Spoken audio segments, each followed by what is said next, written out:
Dear brothers and sisters, with deep sorrow I must announce the death of our Holy Father, Francis. Hours after giving the Easter blessing in front of thousands of Catholics in St. Peter's Square, Buona Pasqua. Pope Francis died at his residence at 88 years old. In his final message, the Holy Father called for an end to wars in Gaza, Ukraine, and Sudan.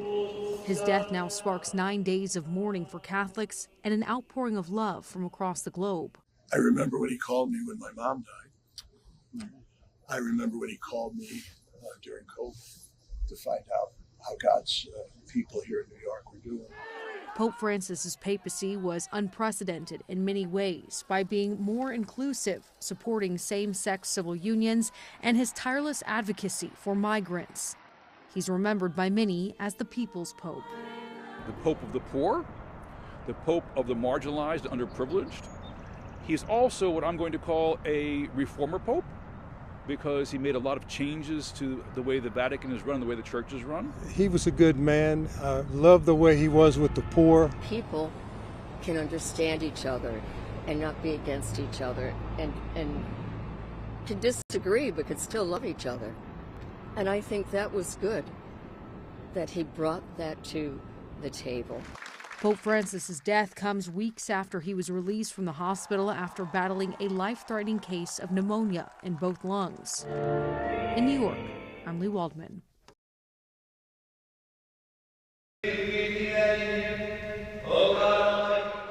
In front of a small crowd of parishioners, daily mass, coinciding with the news of Pope Francis's death at 88 years old. The leaders of the church, along with those in attendance, praying, hoping for peace for the first Latin American pontiff. Church leaders on his impact. Yeah, the legacy of Pope Francis continues the legacy of all the popes and the person of Jesus Christ, that the church continues to be a beacon of love and mercy to all. I'm surprised, but I'm not surprised, because he wanted to go out with a bang. He didn't want to die, in some hospital bed and saying, hey, the Pope's, passed on kind of thing. He wanted to go out with a bang, so I think he got what he wanted. Pope Francis left his mark in Detroit not too long ago with the appointment of Archbishop Edward Weisenberger to lead the diocese. Roughly 900,000 Catholics are a part of the Archdiocese of Detroit. Pope Francis never made an official visit to the Motor City, but when he stopped in Philadelphia, Mayor Mike Duggan urged him, and so did thousands of others who wrote letters to him and the church to come to Detroit. Parishioners told us the Pope's death was a shock, but they're grateful to have learned and spread his message. It meant a lot because I went to Rome a couple of times, and when I seen him after he was sick in the Basilica, standing up there with the people after he had been sick, it just really touched my heart to see how strong and how God works. People all over the world, Catholics and non-Catholics alike, are mourning the death of Pope Francis, who died on Monday morning around 7:35 a.m. in his residence inside Vatican City, according to the Vatican press office. It's particularly poignant because the pontiff, who's been very unwell in the last several months, was able to make an appearance on Easter Sunday on the balcony above St. Peter's Square. He was able to mutter a few words. He was strong enough to do that, to bless the crowds and wish everyone a happy Easter. Now, the Pope spent 5 weeks in the hospital, getting out on March 23rd. He was suffering from double pneumonia. And when he got out of the hospital, his doctor said he'd be convalescing for a couple of months and that he wasn't supposed to be around large crowds of people. But Pope Francis clearly wanted to be close to those who loved him and the faithful till the very end. After the Easter Mass, with the help of his assistants, he got into the Pope Mobile and took one final ride around St. Peter's Square. People were handing him babies to bless, and he was blessing the crowds who had gathered there, very much to the delight of those who were in the square. Then he went inside Vatican City, and we heard this morning, of course, that he passed away. What happens next is very much part of protocol, pomp and circumstance.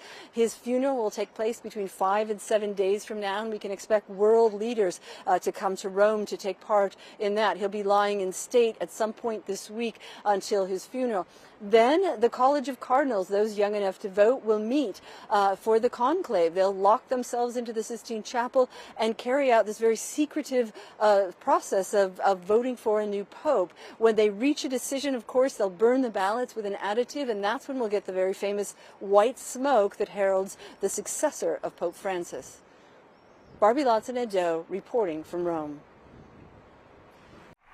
From the beginning, Pope Francis had the common touch. Buonasera. A simple good evening from the newly elected Cardinal Jorge Mario Bergoglio from Argentina, the first pope ever from the Americas. Equally at home with the poor and the powerful. On the lawn of the White House, he made a plea for immigrants. As the son of an immigrant family, I'm happy to be a guest in this country, which was largely built by such families. The Pope focused much of his attention to those on the peripheries, as he called it, the outsiders excluded from society. Chi ha fame, The sete. hungry, the thirsty, the stranger, the naked, the sick, those in prison. He was not so popular at times inside the Vatican. Backlash from conservatives upset about his liberal approach to church teaching, promised reforms of financial transparency never fully materializing, and the scandal of sex abuse continuing to be the Catholic Church's biggest struggle. He met with victims. He expressed heartfelt sorrow. He expressed resolve to get this right. But, you know, most critics, many victims, would say that that wasn't matched with a policy follow-through. When the coronavirus pandemic hit in 2020, this image of the Pope blessing the world from an empty St. Peter's Square became a symbol for that desolate time. Francis urged nations to share their vaccines with poorer countries and vaccinated hundreds of homeless and underprivileged at the Vatican. From the beginning of the war in Ukraine in 2022, Francis was an outspoken advocate for peace. Francis avoided outright condemnation of Vladimir Putin, but publicly appealed to the Russian president, begging him to stop for the love of his people, the Pope said. He made similar appeals for peace during the conflict in the Middle East, saying that the Israel-Hamas war had descended into terrorism. He insisted that war is always a defeat and said self-defense that is not proportional is immoral. Francis's most important message was one of fraternity, that we are all brothers and sisters despite our differences. I'm Karen Kefa reporting. Carissimi fratelli et sorelle. Dear brothers and sisters, with deep sorrow I must announce the death of our Holy Father, Francis. At 7:35 this morning, the Bishop of Rome, Francis, returned to the house of the Father. His whole life was dedicated to the service of the Lord and His Church. He taught us to live the values of the Gospel with fidelity, courage, and universal love, especially in favor of the poorest and most marginalized. With immense gratitude for his example as a true disciple of the Lord Jesus, we commend the soul of Pope Francis to the infinite, merciful love of the triune God.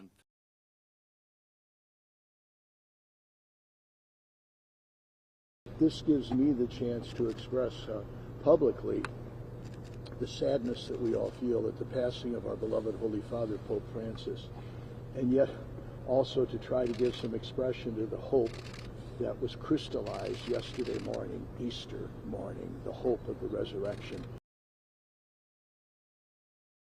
He could barely raise his hand yesterday, did you see? He could barely speak.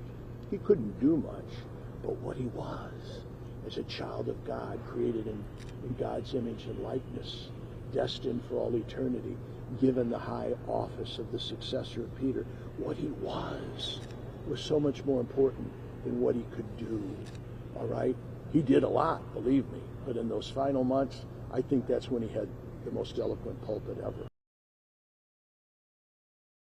We got a text, see how modern, we used to get telegrams. We got a text announcing to the College of Cardinals that the Holy Father had passed over. But we haven't gotten any other further information on the protocol. Accanto al dolore per la morte di Papa Francesco, alongside the grief for the death of Pope Francis, I feel, as I said this morning, a sense of emptiness, a sense of the deprivation of a point of reference to which I looked. He conquered the world from the very first moment, already with his choice of name. A Jesuit, a child of the spirituality of St. Ignatius, he referred to St. Francis, emphasizing the richness of the charisms that complement each other in the Church.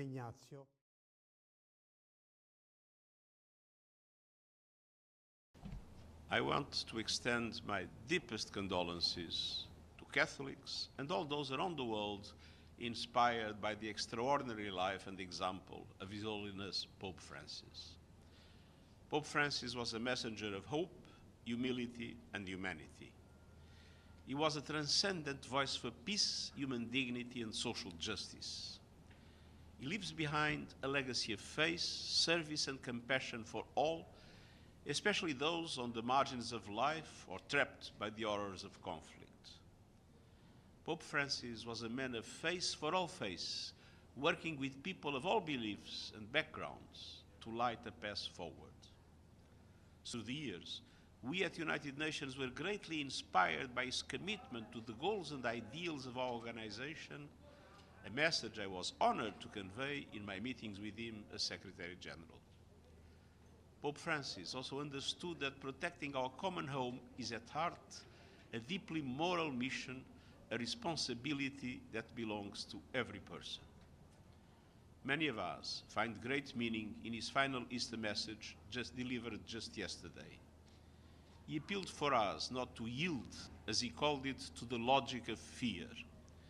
Instead, he urged the world to invest in what he referred to as the weapons of peace, to help the most vulnerable, to fight hunger, to advance development. Our divided and discordant world will be a much better place if we follow his example of unity and mutual understanding in our own actions. Thank you. I join millions, billions across the globe as we mourn the passing of a true spiritual leader. And with my recollection of meeting Pope Francis as a man of great humility, but also love of people. And when he made a comment that struck me, that he says, you know, God does not abandon any of his children. And that means he was fighting for the marginalized, members of the LGBTQ plus community, migrants, people who are impoverished, people who are in prison. Those are the ones that he gave God's compassion to. So that's how I was raised as a Catholic, as a social justice Catholic. And he was a man of peace, but a fighter for justice. This morning when I heard the news, I have to say that I was stunned and saddened. But as I reflect on his life and ministry, especially these last years in which he has served as the successor of Peter, I come away with a great sense of gratitude that I got to be a part of it and live in a time in which he was Pope. He energized the church to move forward. He gave us a more expansive view of what we could be, especially as he called us to be a field hospital in the world, to reach out to people who were suffering. But also reminded us that the name of God is mercy. So from my standpoint, I just have to look back on these years with a great sense of gratitude that I lived in a time in which he was a pope. Well, I'm remembering him with great fondness. I had the opportunity on many occasions to meet with him and to visit with him. And so in a sense, a loss. You know, we call him the Holy Father for a reason. So I feel his pastoral paternity, and I feel the loss of him from this role as our Holy Father. Well, that was not something new, actually, from his earliest years, but especially as bishop and archbishop in Argentina. He made it very clear that the poor were his priority, and he spoke that message with great zeal and great fervor throughout the rest of his life until the very end of his life. And people, I think, received that well. From the moment he appeared on the loggia when he was first elected Pope, it was very clear that this was going to be a different papacy and a different Pope. I don't think it was very significant. However, people make a great deal out of it. You have to understand the context in which that statement was made. He was on a plane, and he often spoke off the cuff, and sometimes that disturbed people. People gave many, many different interpretations to that statement. Our Holy Father loved everyone, and he wanted everyone to feel welcome in the church, including the people who are gay and lesbian. Well, I think it says a great deal about the man and the person who the College of Cardinals in 2013 decided to elect to be the Holy Father. You know, we say in the Catholic Church that those decisions at the conclave are inspired by the Holy Spirit. And I truly believe that the selection of Cardinal Bergoglio as Pope was an inspired decision of the College of Cardinals. Well, I think there's always continuity and there's always change. You know, In Rome, there's an expression, fat pope, skinny pope. And basically what that means is the personalities differ, the person differs, and I think there will be some difference for sure. I would hope that he will continue to speak a message of peace and a message of hope, the message that was so very important to Pope Francis. And, you know, in a way, you have to let the Holy Spirit speak through his successor. And that's what I'm hoping and praying for today. Yeah, I found him a very charming person. I met him on a number of occasions, and the synod had 2 sessions, last October and the previous October. So I was with him really every day during that month of October.